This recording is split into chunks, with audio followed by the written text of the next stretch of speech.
টাঙ্গুয়ার হাওরের পানিতে গোসল করার আগে এই ভিডিওটি দেখুন। যে পানিতে আপনি সাঁতার কাটার কথা ভাবছেন সেই পানি কি আদৌ নিরাপদ? বর্ষা মৌসুম এলেই সুনামগঞ্জের টাঙ্গুয়ার হাওর অপরূপ সাজে সেজে ওঠে। চারিদিকে অথই পানি, নীল আকাশ আর মেঘের ভেলা দেখতে দেশের বিভিন্ন প্রান্ত থেকে ছুটে আসেন ভ্রমণ পিপাসুরা। এই সৌন্দর্য উপভোগের অন্যতম প্রধান আকর্ষণ হলো হাউস বোটে ভেসে বেড়ানো এবং হাওরের পানিতে গা ভাসিয়ে দেওয়া।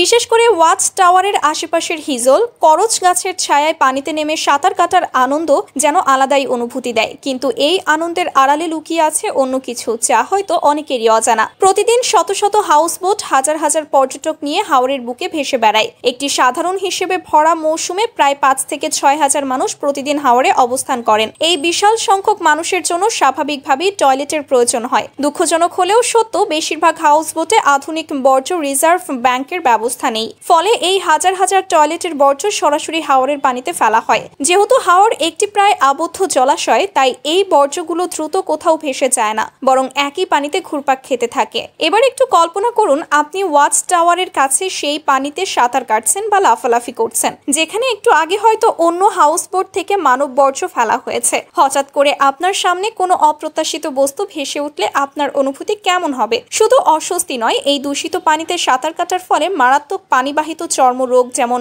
ডায়রিয়া, জন্ডিস এবং টাইফয়েডের মতো রোগে আক্রান্ত হওয়ার ঝুঁকি বহু গুণে বেড়ে যায়। এমন ঘটনার মুখোমুখি হয়েছেন অনেক পর্যটক, যারা পানিতে নেমে কিছুক্ষণের মধ্যেই অসুস্থ বোধ করেছেন বা অনাকাঙ্ক্ষিত বস্তু দেখে দ্রুত পানি থেকে উঠে আসতে বাধ্য হয়েছেন। শুধু পানির দূষণে একমাত্র বিপদ নয়, গাছে উঠে হাওরের পানিতে লাফ দেন অনেকেই। কিন্তু বর্ষাকালে এই গাছগুলো বিভিন্ন ধরনের বিষাক্ত পোকা ও সাপের আশ্রয়স্থল হয়ে ওঠে। অসতর্ক অবস্থায় গাছের ডালে হাত দেওয়ার সময় বা লাফ দেওয়ার মুহূর্তে এদের আক্রমণের শিকার হতে পারেন। এমন ঘটনা ঘটলে হাওরের প্রত্যন্ত পরিবেশে দ্রুত চিকিৎসা পাওয়াও কঠিন হয়ে পড়ে। তাহলে উপায় কি? হাওরের সৌন্দর্য উপভোগ করতে গিয়ে কি পানিতে নামার আনন্দ বাদ দিতে হবে? পুরোপুরি নয়, তবে স্থান নির্বাচনের সচেতন হতে হবে। ওয়াচ টাওয়ার বা হাউসবোটের আশেপাশের পানি এড়িয়ে চলাই বুদ্ধিমানের কাজ।